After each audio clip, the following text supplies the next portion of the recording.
From KCRW in Santa Monica, I'm Matt Holzman, sitting in for Claude Brodesser-Achner, and this is The Business. So you still want to do the show business, and you think that you got what it takes? I mean, you really got to rap and be all that, and prepare yourself for the breaks. Check it out. This week on The Business, indie film was all about the art until the studios got in the game. How will independent film change again now that the studios seem to be backing away? Plus, watching movies till you drop with the programmers of the Sundance Film Festival. But first, it's the Hollywood News Caravan. Go nowhere. It's The Business from KCRW.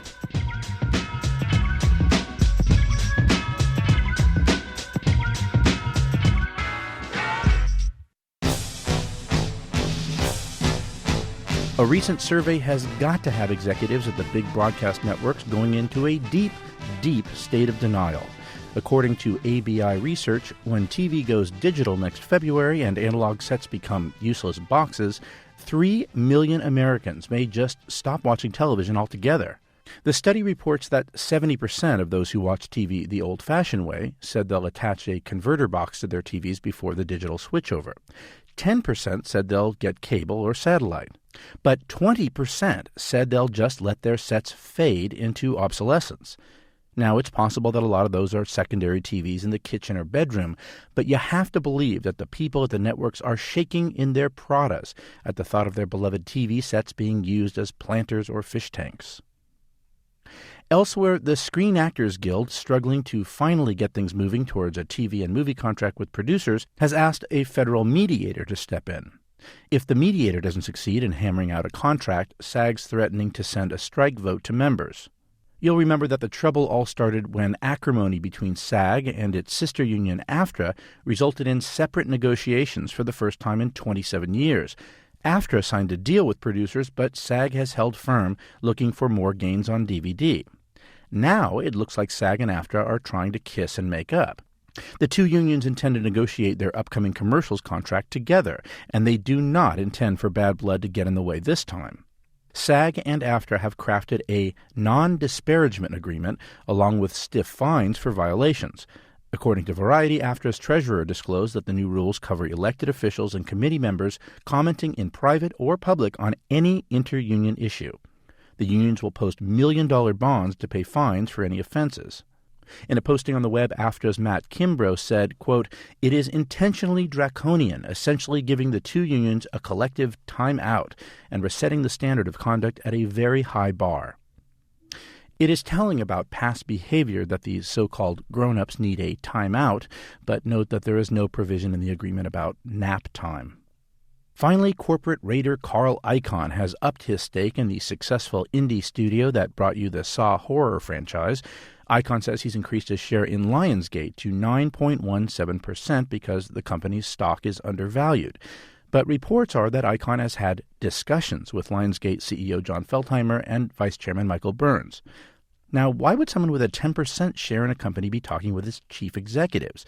Maybe because he's planning on becoming a bigger stakeholder, or perhaps he just wants to get a good table at the Ivy, or maybe he's got a great script idea. Corporate raiders of the Lost Ark, anyone? And that's the Hollywood News Caravan. Coming up next is greed, for lack of a better word, killing indie film.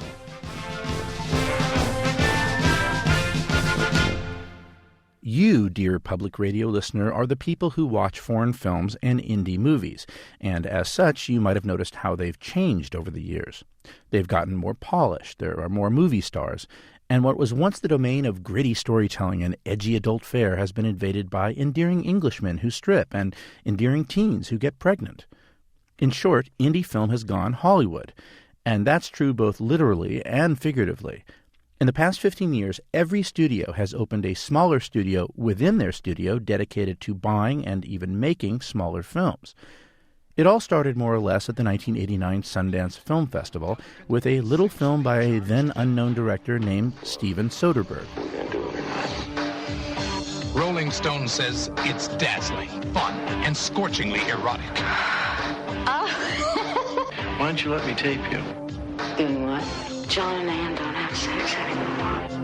And Time magazine calls it terrific. The season's smartest and funniest film. It's for me. Yeah, it's for you. sex, lies, and videotape.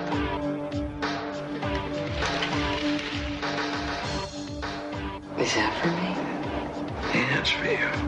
A Miramax Films release. Yes, people thought Harvey Weinstein had eaten one too many corn dogs when he paid $1.1 million for Sex Lies after a fierce bidding war.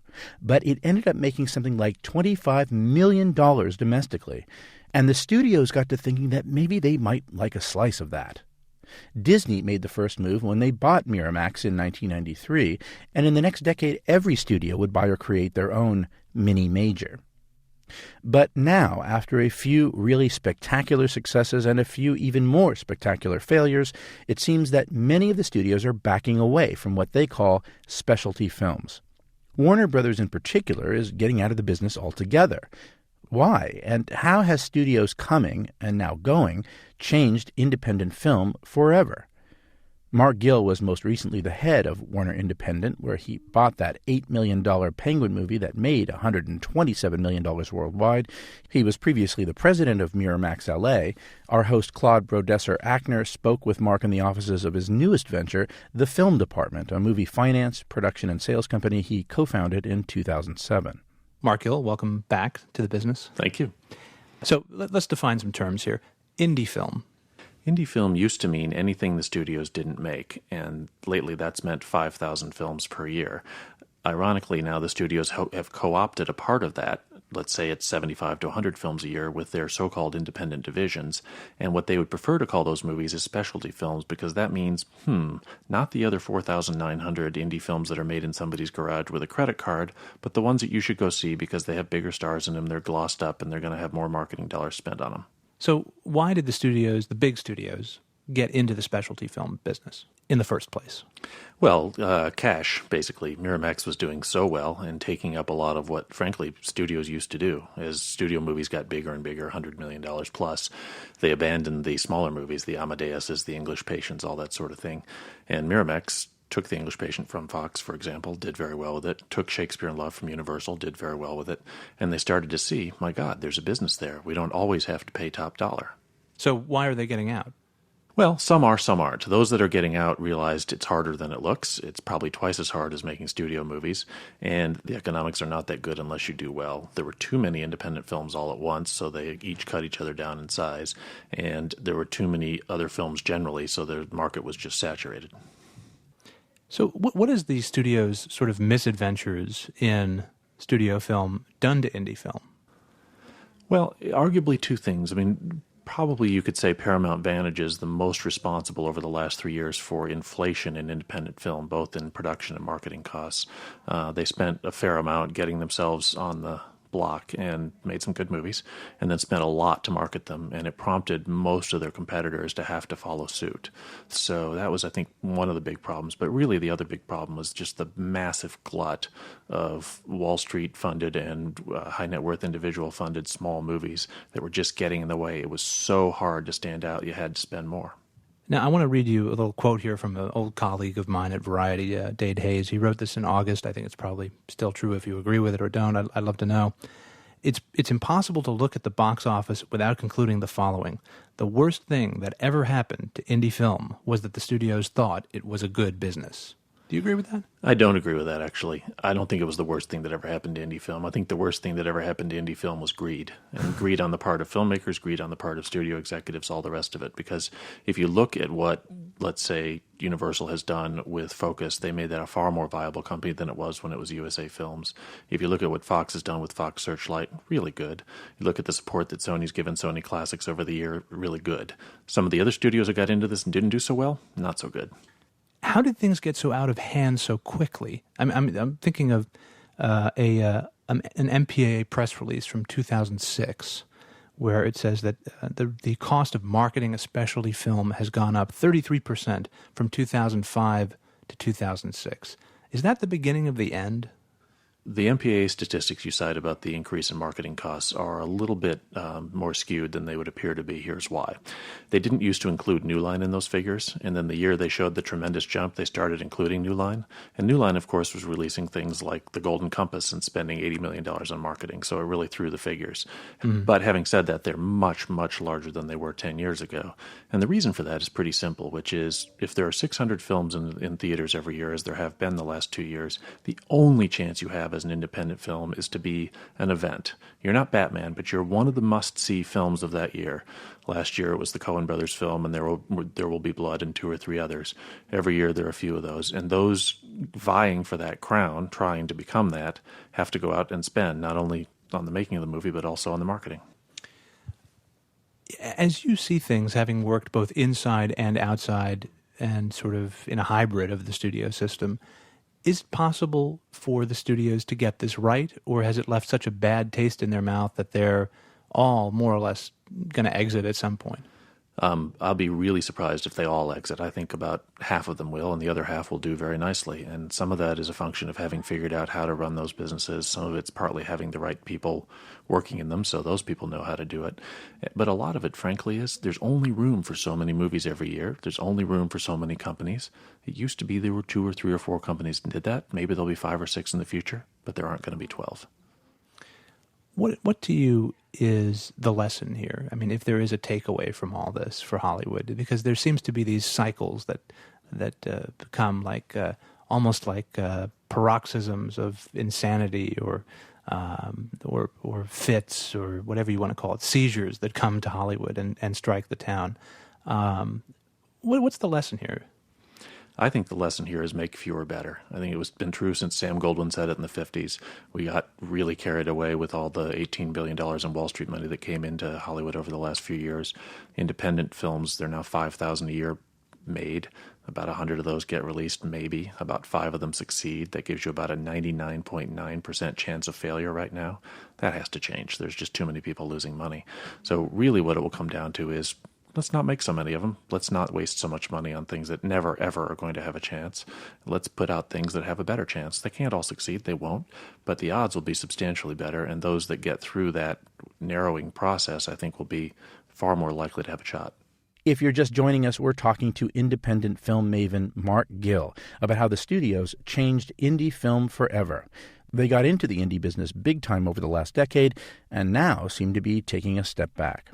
What's the difference to the person who just goes to the movies and doesn't know, what's going on in Hollywood or Wall Street for that matter? How is this going to manifest itself differently? Are we, as we sit and munch our popcorn or our, sage-infused turkey sausage at whatever high-end theater, because I'm very highbrow. I can see that in you. How will we see this, Well, the first and the best news is that there'll be far fewer movies in theaters. It will go from probably 600 a year now to about 300, which is where it should be. And that's good news. That's really good news because a lot of the movies on the margin will not get made. The second thing is that it also means that to the extent that you're thinking about going to a film on a weekend, you don't have to choose from 12, you have to choose from 6. And one of those is probably for teenage girls, and another one of those is the action movie you don't want to see. You've all of a sudden narrowed it down to 3 or 4. One of those is a tiny little art film you don't care about. Okay, you got a couple of choices this weekend, as opposed to now, you look on the internet or in the newspaper or wherever you look for showtimes, and there's 12 movies to sift through. It's untenable. That will not last. That's going to be gone within a year. This might be a little bit outside your area of expertise, but I'm curious just to ask it anyway, since neither of us are critics. But with less money available, will we really get better movies? I believe we will for 2 reasons. One of them is because what you're seeing more and more is the audience taking control of the process of how a movie opens. It used to be no matter how bad a movie was, you could open it to $7 or $10 million. Now they open to 1, maybe 2. The BlackBerry, the cell phone, the instant messengering, the texting, all that stuff catches up to movies now. And it catches up in a good way, too. Let's use The Devil Wears Prada as the classic example. All the surveys said it'll open to 15 million, but everybody sent an email to everybody or a text saying, go now, it's hilarious, you'll love it. And it did 30 million opening weekend and went on to be a runaway hit. So there is a democratization of movie-going response that is a function of technology that the studios can't outwit with marketing. Now, on the very big movies, the spectacles, they'll still do it. They'll be okay. But on everything else, you have to be better or you'll get killed. I want to talk about sort of your experiences in studio specialized film, and in particular, your experiences after them and immediately after them. So you were running Warner Independent Pictures, having previously been the president of Miramax in Los Angeles. And the studio never really gave you full autonomy as the head of Warner Independent Pictures. There was always some sort of bureaucratic layer above. And then when they replace you, after you had one of the most successful films of the year in March of the Penguins, they replace you with the woman who was in charge of the Scooby-Doo franchise for Warner Brothers. What does that say about what studios think about specialized film? Well, I think what it says about what Warner thinks about them is that they weren't quite sure how to tackle it. And in fairness, they're allowed to say that. They're allowed to say, we do Batman beautifully, and we work that really hard at that, and that's what we want to do. There are those who would say that that's always been true at Warner, just for the longest time. So fair enough. But to say that what Warner does is the equivalent of what, say, Disney does with Miramax or Fox does with Searchlight or Universal does with Focus is just not fair, because those three studios, and you could add Sony with Sony Classics, they run those divisions very nicely. They give them enough wiggle room. It works fine. Mm-hmm. As you look at specialized film now, are the expectations just radically different? I mean, was too much expected of these movies? I think their expectations are different all the way around. And again, that's a function of the audience has only got room for so many things in a day. So you either have to have a pretty big hit or you don't get through. It used to be an independent film, if it grossed $5 or maybe $10 million, not so bad. But now the marketing costs are so high, making the cost of the movie is so high, $5 or $10 million, not so good anymore. That's the also ran. It's not even a single anymore. It's a modest miss. So yeah, you need to be grossing $20, $30, $40 million. The expectations are much higher. And they seem to be unrealistic. Well, I don't think they're unrealistic, but they're harder to achieve. There will be a much narrower band of films that will get through. Finally, the studios seem to have learned their lesson, and the lesson is greed doesn't pay. Are they able to absorb a more nuanced lesson, which is if you do this cheap and you do it with discipline, there is a business here. Yes. But why not learn that lesson? Is it simply too much trouble for too little money? Well, there's no question that for some studios it was too much trouble for too little money. For those who are making a go of it, Fox, Universal, Sony, Disney, it's absolutely fine. They figured out how to do it. But those are all the same sized conglomerates. I mean, they're all shave off $1 billion here or $1 billion there, but they're all owned by Wall Street conglomerates, big media companies. Why have some decided to go through the trouble and others not? I think it comes down to people, much as large corporations hate to say that. It really does come down to people. It comes down to the managers of those enormous companies and then the people that they hire to run the independent divisions. If those people have figured out how to work together and how to do something that's reasonably economic, then they keep doing it. And there are those who, Warner Brothers is the perfect example. They understand big movies perfectly, and my experience was they never quite understood independent films, didn't particularly care that much about them, and as a consequence, for me, it was sort of a battle every day there. Is it less fun now than it was when you started? It's way less fun. It's just brutal. The economics are way worse. The amount you can lose is much more substantial. The amount of lawyers and agents who just beat your head in are far worse. Every last part of it is much harder than it used to be. I still like doing it, and probably have no other skills in life, so I have to do it, but it is way less fun than it used to be. Mark Gill is the former president of Miramax Films in Los Angeles, the former head of Warner Independent Pictures, and now the chairman of the Film Department, a Wall Street, in part, backed independent production outfit. We joined him in his offices in Los Angeles. Mark, thanks for being on The Business. Thanks so much. The studio's foray into indie film started at the Sundance Film Festival. Coming up after a short break, we talked to two of the people slogging through thousands of Sundance entries to find the next Sex, Lies, and Videotape. You're listening to The Business from KCRW.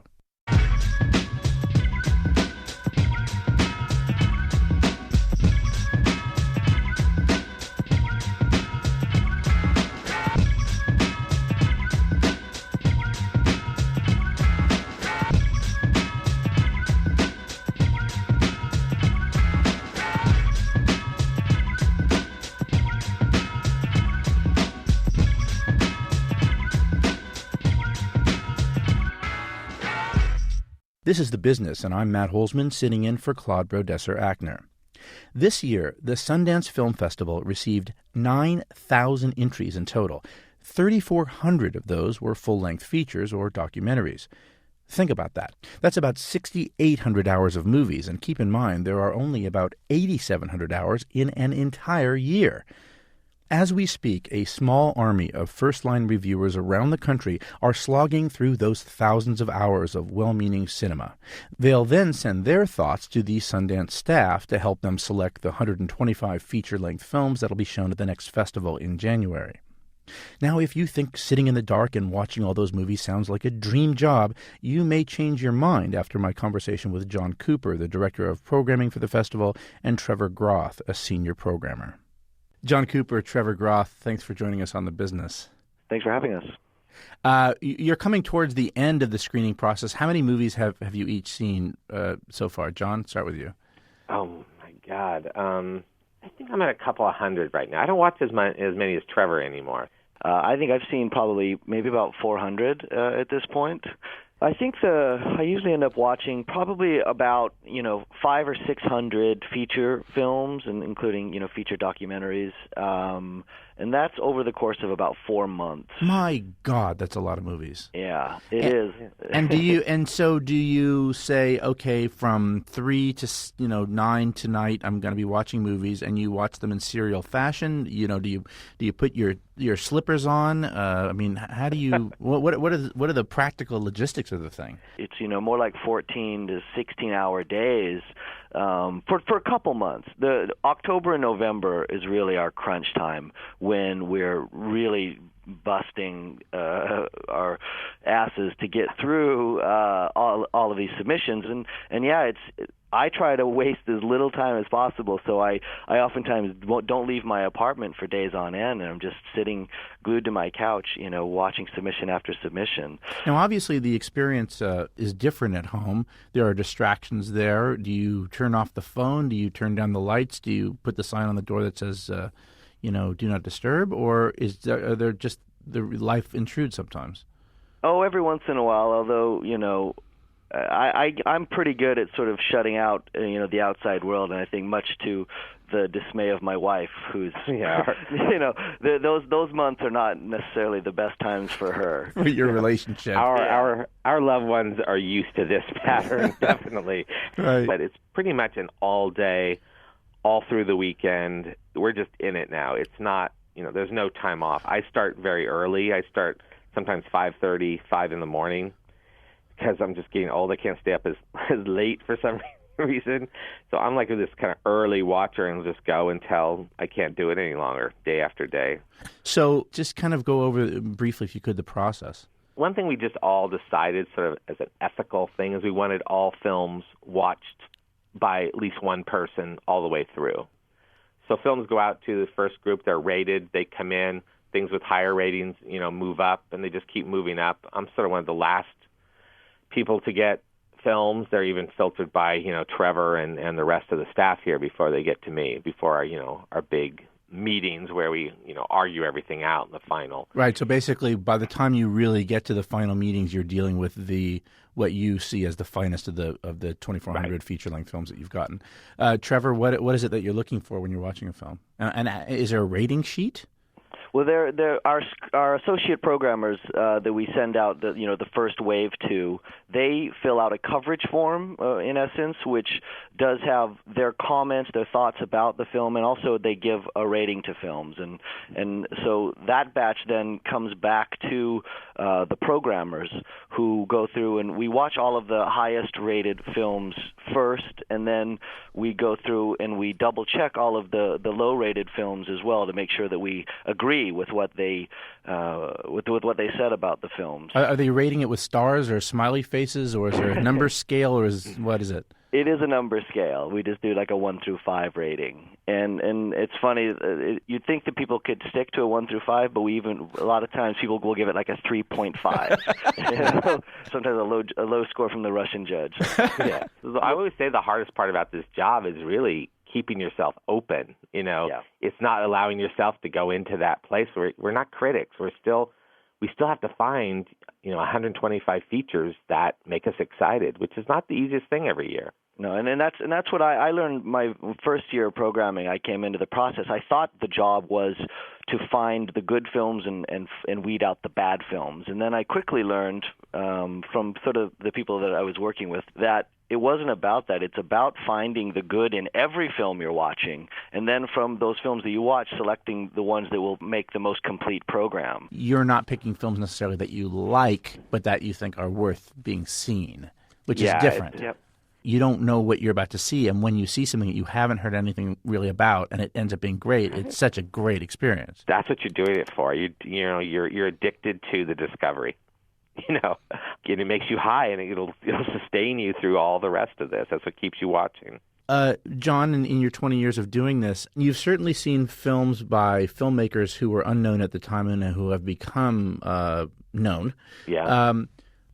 Do you sometimes, in the back of your mind as you're watching movies, think to yourself, oh my God, this is the next Quentin Tarantino? Or think to yourself, gee, this is a terrible film, but this guy has a vision. Or, gee, this film doesn't hold up completely, but the visual style is something I've never seen before. And you really focus on this person and think about what it is that they could become. Yeah, I do actually. I do think that way. I mean, I sometimes compare ourselves to baseball scouts, where you go to some minor league and you go, look at the arm on that guy. That's kind of you're looking for a clear voice, and it shines through. And a lot of what we do that in is actually the shorts programs, which Trevor and I both cut our teeth in the shorts programs, which is where you really learn. When you're watching 1,500, 2,000 films a year, shorts, they tend to just pop. It's like the pure talent sort of pops. And yeah, a lot of times it is in a very flawed film, and that, and that's what you weigh when you make your final selections. That's what we argue about when we go into the room. Can you take us into the room where you've gotten together, a couple of people have watched a film, and the conversation that you might have about whether the film should be programmed into the festival or not? We get heated at times. We try not to get personal, but we get heated. But also, too, that we will argue sometimes just to argue points of a film. We'll argue different sides. Sometimes I argue against the film just because it seems like such a slam dunk.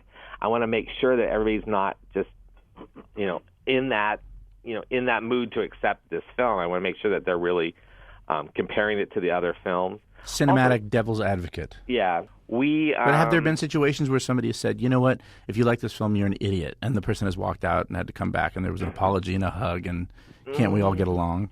I don't know if we go that far any longer. Maybe that was in the early years. We made people cry, but that's, we're also raw at that point. Crying is not a scary thing. It's really just more about the fact that you're exhausted and you've watched a lot of films. Like I said, it's all part of the energy in there. Now, having seen so many of these kind of serious films with some weight and heft, do you tend to want to just on Friday night go to the local Cineplex and see Armageddon 4? Or no. Yeah. John Cooper is the director of programming for the Sundance Film Festival. Trevor Groth is a senior programmer. They've both been at it for many, many years and seen many, many films. Thanks for all the hard work that you do to keep independent film alive, and thanks for joining us on The Business. Thank you. It's our pleasure. The selections for this year's festival are expected to be announced around the first week of December. Memorial services for the programming staff will be held shortly after that. And that's The Business. I'm Matt Holzman, and I produced and edited today's program with production assistance from Ray Guarna. Our associate producer is Darby Maloney. You can listen to this or any past program online anytime at kcrw.com/thebusiness. You can listen to our podcast, share it with a friend, or embed it on your blog with the click of a button from our new media player at kcrw.com. And you can still subscribe to the podcast through iTunes. Our email is thebusiness@kcrw.org. The Business is produced and distributed by KCRW Santa Monica. I'm Matt Holzman, sitting in for Claude Brodesser-Achner, and we'll see you next week on The Business.